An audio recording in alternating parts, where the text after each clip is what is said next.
খাও খাও।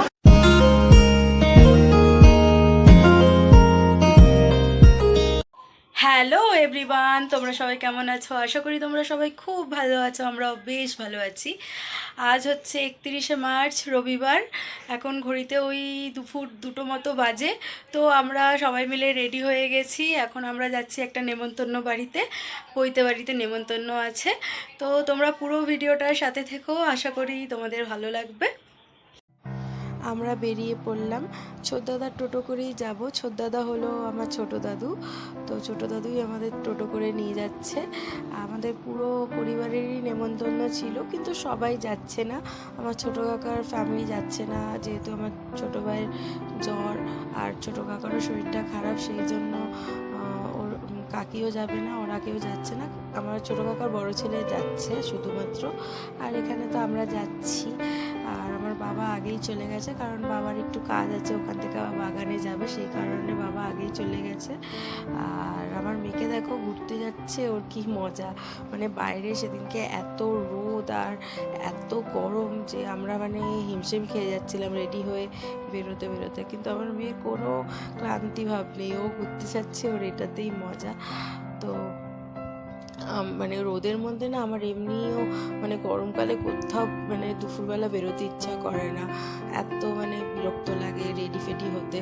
তো যেহেতু সবাই যাচ্ছে সেই কারণেই যাওয়া। আর একটু ঘোরাও হবে, একটু মজাও করা হবে, একটু গল্পও হবে সবার সাথে।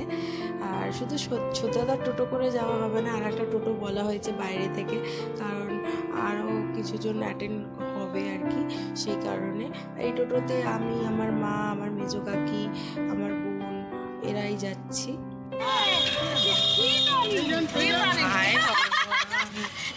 সব গোষ্ঠী শুদ্ধ খেতে যাচ্ছে গিফট রাখতে নিয়ে, সব গোষ্ঠী শুদ্ধ খেতে যাচ্ছে আর গিফট আনেনি, কি অবস্থা।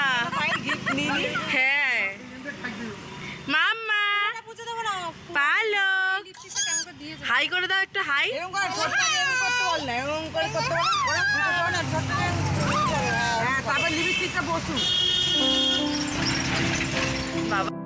আমরা চলে এসেছি।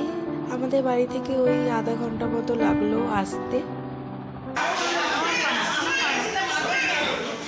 কি হচ্ছে, ঘুম পেয়ে গেছে? ও বুনু, তুমি ঘুম পেয়ে গেছে? তুমি কান্না করছো কেন? ও বাবারে, ও বাবারে, ও বাবারে। এই যো মাম্মা, কুট্টুস বুড়ি বাইকে করে।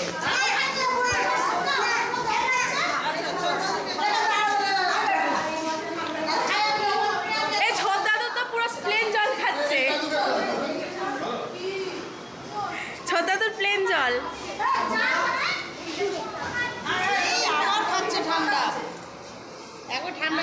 তুমি আইসক্রিম থেকে চলে গেছো দুষ্টু। আইসক্রিম খাবি? আইসক্রিম খাবে? আইসক্রিম খাবে? খাবে? এনে দেবে একটা আইসক্রিম, এনে দেবে। তুমি কি খাবে? তুমি কি খাবে বলে দাও? আইসক্রিম, ঠান্ডা। অনেকটাই বেলা হয়ে গেছে, ওই 3:10-15 মতো বাজে। তো আমাদের আবার বাড়িও ফিরতে হবে, সেই কারণে আমরা খেতে বসে পড়েছি। আর এত গরম বাইরে, কি বলবো, দেখতেই পেয়েছো আমরা কোল্ড ড্রিঙ্ক হাতে নিয়ে বসেছিলাম। তো গরমে ওটাই ভালো লাগছিল খেতে।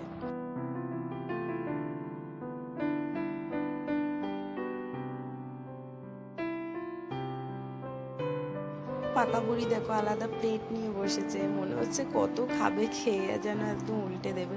তো ওকে প্লেটটা দেওয়ার কারণ এটাই যে ও তাহলে নিজের প্লেটটাকে নিয়ে একটু ব্যস্ত থাকবে, আমাদের চালাবে না। মাকে ওকে বললাম যে তুমি নিয়ে বসো, যে কারণ আমি ওকে ঠিক সামলাতে পারবো না, সেই কারণে। তো বাড়ি থেকে ওকে আমি খাইয়েই নিয়ে এসেছি, কারণ আমাদের অনেকটাই বেলা হয়েছে তোমাদের বললাম। তো সেই জন্য নেমন্তন্ন বাড়ির অপেক্ষায় রাখলে তো হবে না, ওর তো একটা খাওয়ার টাইম আছে, সেই জন্য আমি রান্না করে ওকে খাইয়ে ঠাইয়ে নিয়ে এসেছি। তো এখন পাতে ডাল পড়ে গেল আমাদের। খাবারগুলো মোটামুটি গরমে ছিল, আর এই খিদে পেটে এবারে ডাল আর ভাতটা জাস্ট অমৃত লাগছিল, কারণ অনেকটাই তো বেলা হয়ে গেছে।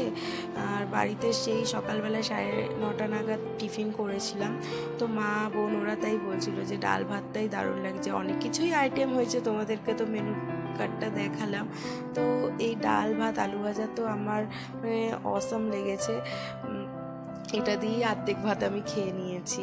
আর আমার মেয়েকেও মা ডাল দিয়ে ভাতটা মেখে দিয়েছে, ও টুকটুক করে খাচ্ছে। আমার পালক দেখো সবার মতো আলু ভাজা ডাল দিয়ে ভাত খাচ্ছে। আর আমাদের পাতে এখন পটল চিংড়ি পড়লো, রান্নাবান্নাগুলো না জাস্ট দারুণ হয়েছিল। তো আমার মেয়েকে খেতে দেখে আমার একটা ঘটনার কথা না ভীষণ মনে পড়ছে, তাই ভাবছি তোমাদের সাথে শেয়ার করি।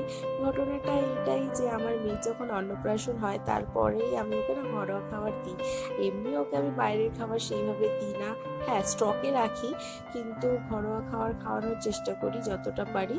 তো ওর খাবারটা আমি প্রেশারে আলাদাভাবে করে সেটা ছাঁকনিতে পাতলা করে ছেঁকে ওকে খাওয়াতাম। ওর যখন 9-10 মাস বয়স হয় তখন আমার বাড়ির লোক বলে যে এইভাবে ওকে খাওয়াচ্ছিস দেখবি ওর এই অভ্যাসটা রয়ে যাবে, আর ও মানে পরে এই অভ্যাসটা থেকে বেরোতে পারবে না। তো ওকে যতটা পারবি হাতে মেখে খাওয়ানোর চেষ্টা কর। তো আমি তাদের কথা মতো ওকে হাতে মেখে খাওয়াচ্ছিলাম, কিন্তু দেখতাম খাওয়ানোর মাত্রই ও বমি করে দিত। আর বমি মানে একটু আধটু না, একদম নাক মুখ থেকে বেরাতো, যত না খেত তত বমি করতো। তো এই নিয়ে ওর ডাক্তারের সাথে আমি কথা বলি, ওর ডাক্তারও সেম কথা আমাকে বলে যে হ্যাঁ ওকে হাতে মেখে খাওয়াবেন, ও বমি করবে কিন্তু দেখবেন আস্তে আস্তে ঠিক অভ্যাসটা হয়ে যাবে। কিন্তু ডাক্তারের কথা মতো দেখতাম যে না, ও বমি করার ক্যাপাসিটিটা দিন দিন বেড়ে যাচ্ছে। তো তখন আমি কি করলাম, আমি তো মা, আমার একটা চিন্তা লাগতো যে ওর মনে হয় পেট ভরছে না, খাবার পেটে রাখতে পারছে না। আমি কারো কথা না শুনে নিজের মতো করেই ওইভাবেই খাওয়াতাম, ছাঁকনিতে ছেঁকে, কিন্তু একটু ঠিকভাবে চামচে করে খাওয়াতাম। দেখতাম যে ওইটাও খাচ্ছে, বমি করছে না। তো কিছুদিন পর আমার বাড়িতে ওর বয়সী বাচ্চা আছে, আমার বোনের মেয়ে, ওর থেকে 1 মাসের ছোট। তো আমার বোন কি করতো, ওর মেয়েকে ডিম দিয়ে দিত, একটা কলা দিয়ে দিত, ও ওর মতো যেটুকুনি পারতো টুকটুক করে খেত। কিন্তু যেটা আমার মেয়ে একদমই পারতো না, আমার মেয়েকে দিলেই বমি করে দিত। আমার মেয়েকে একটা কুসুম পেস্ট করে খাওয়াতে হতো। তো আমিও এটা নিয়ে পরে ভাবলাম যে তাহলে কি আমার মেয়ের অভ্যাস হয়ে গেল, এইটা থেকে তাহলে ও বেরোবে কি করে। তখন কি করলাম, আমরা তো খাবার খাই, ওকে আমি আগে খাইয়ে দিই, ওর টাইম আছে একটা খাবার, তারপরে আমরা যখন খেতে বসি ওকে একটা প্লেটে করে ওর মতো করে একটুখানি খাবার দিই। ও কি করতো, মাখতো, ছড়াতো, কিন্তু টুকটুক করে নিজের মুখে দিত।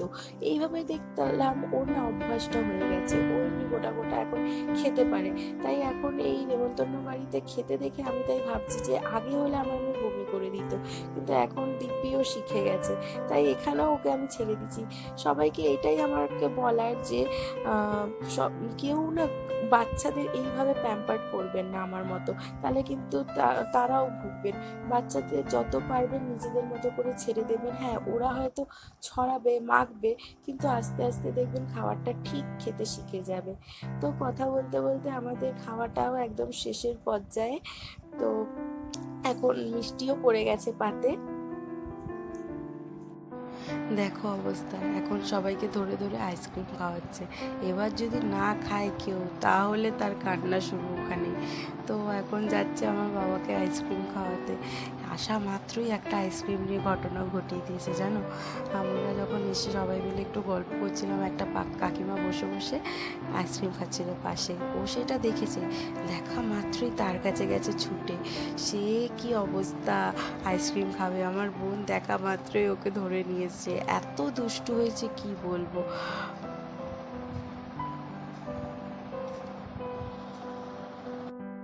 অনেক খুঁজে তাকে পাওয়া গেছে, এই ভাইটারই বলতে ছিল। এখন 4:30 মতো বাজে, এবার আমরা বাড়ি যাব, তারই তোড়জোড় চলছে। তোড়জোড় আর কি, খেয়ে একটু বসে রেস্ট করছিলাম। খেয়েই তো সাথে সাথে আর বেরোনো যায় না, সেই কারণে। এখানে দেখো এখনও অনেকে কোল্ড ড্রিঙ্ক খাচ্ছে, আমি আর খাইনি, কারণ আমার পেটটা পুরো ভরে গেছিলো। আর দিচ্ছিল মাজা, আর আমি মাজাটা সেইভাবে পছন্দ করিও না, সেই কারণে। আর এমনিও পেটটা ভরা ছিল তাই। তাহলে ভিডিওটা আজ এই পর্যন্তই। সবাই সাথে থেকো, পাশে থেকো, আর ভিডিওটা ভালো লাগলে লাইক কমেন্ট শেয়ার করে দিও। আর চ্যানেলটাকে কিন্তু সাবস্ক্রাইবও সবাই করো। আর সবাই সাবধানে থেকো, সুস্থ থেকো, ভালো থেকো। আজ এই পর্যন্ত, টাটা।